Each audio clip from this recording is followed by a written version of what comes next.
Hey there everybody, welcome to the channel, True North. My name's Josh, I'm an American from the Upper Peninsula of Michigan, and this is life in Germany.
Hey there everybody, welcome back. This is episode 2 of Life in Germany, where I go through and just kind of tell you what it's like to live here and what my experience has been like here in Germany so far. So in the last video, episode 1, I just kind of did an intro of everything, of how I even got here in Germany, why I'm even here, and just a little bit of background of what it was like when I first came here, what I had to do as far as integration course.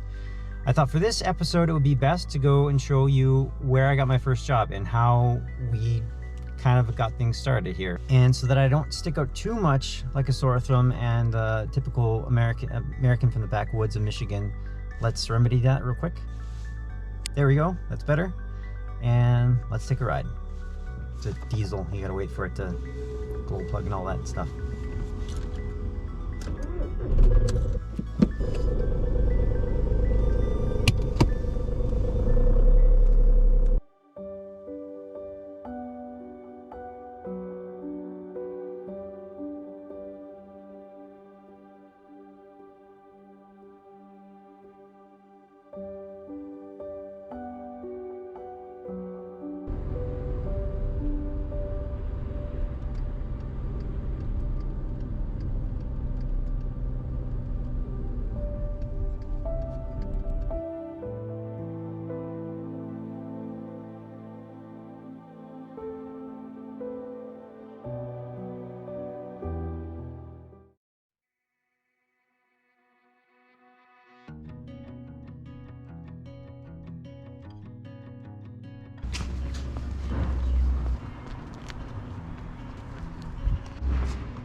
So I'm taking you down to our old street here, and this is in the Michael-Burger-Straße.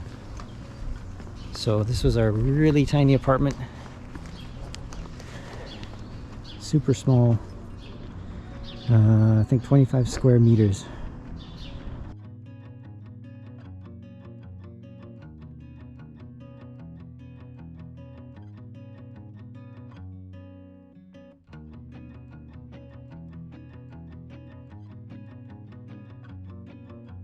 Super small, but it got the job done, and it was home for a while. So, but it's an okay area. It's not as nice of an area where we are now, but like I said, it got the job done. You can see here that a lot of the apartments are all colored different colors. They seem to like that here in Europe. It's a European thing where you'll have pink houses, you'll have yellow houses, you'll have peach colored houses, all kinds of different stuff. You can see behind me there's another house that's like a mango color. I don't know, I would never want to live in a place like that, but they like their different colors. So I'm not gonna lie, I'm a little bit shy about having the camera around. I don't like that. I think that would really annoy a lot of people, having somebody walk around with a camera, and therefore I wouldn't like it, so I don't like doing it. But I guess that's something you gotta get used to.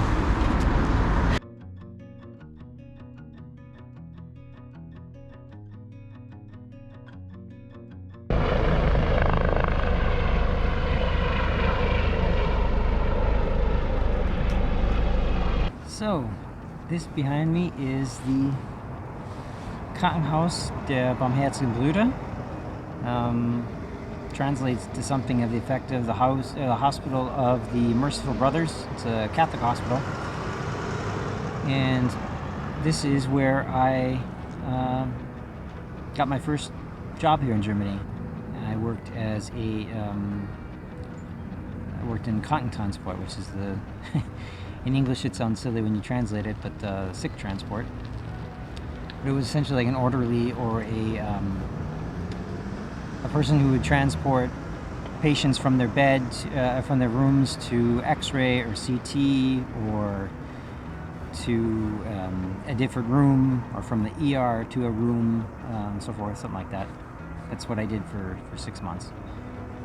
So in the previous episode, I said that I had to go through the immigration process and take a integrations course and take a language course. And in that language course, when I was done, I had a language level of A2.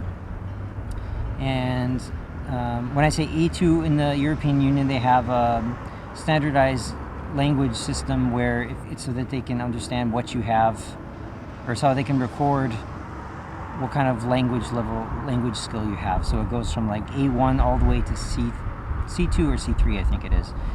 And so after I was done with the integration course, I had a level of A2.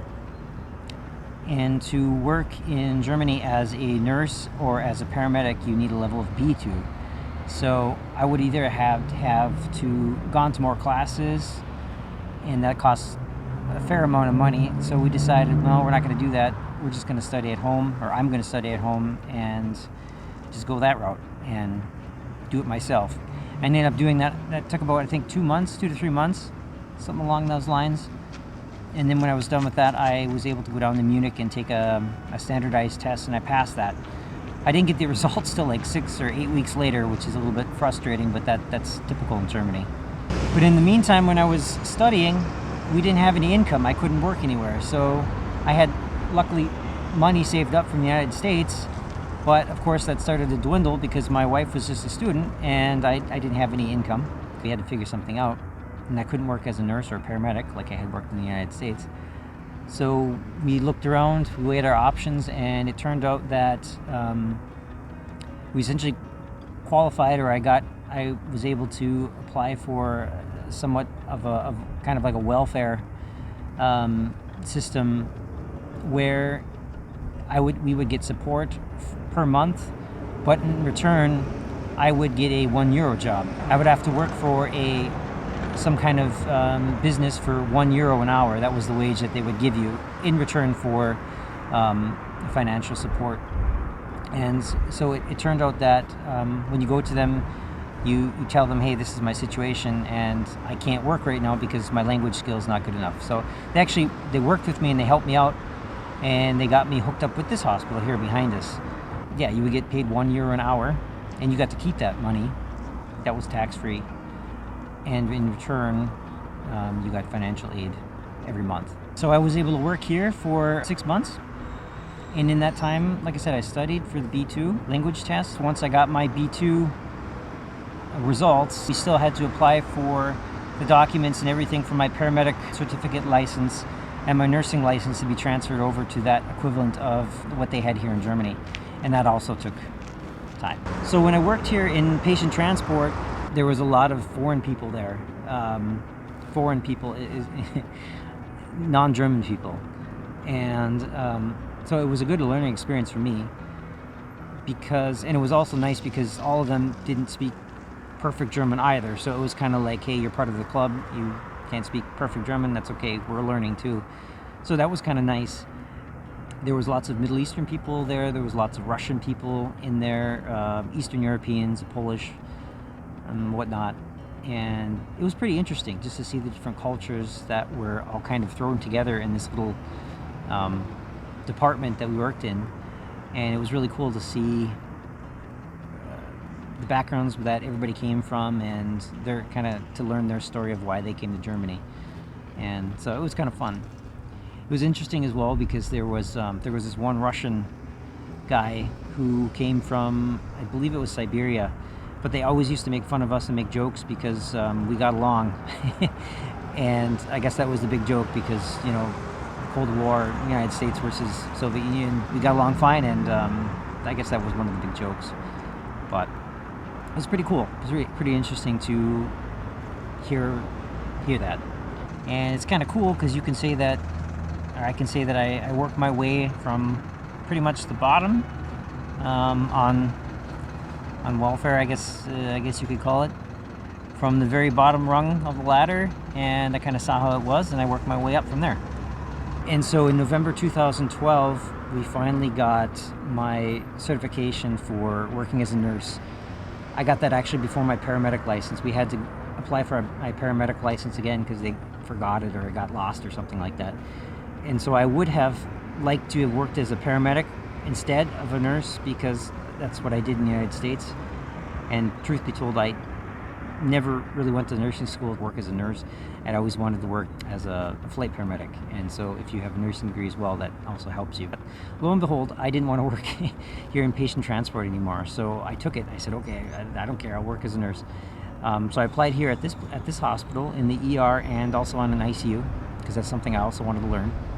It's something that you can use for in critical care. And I also applied at a different hospital, which I work at now. And it turned out that I went to the other hospital where I'm at now, just because they have, it's a smaller hospital, but it's a university-based hospital, and the patients that they see are more severe and more complicated cases, and it's just a better learning environment. So that's why I went there.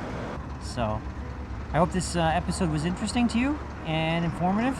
If it is, please like and subscribe, and even consider sharing it so that other people can see it and learn about what it's like to live here in Germany. And stay tuned for the next episode. And with that, we'll catch you later. Take care.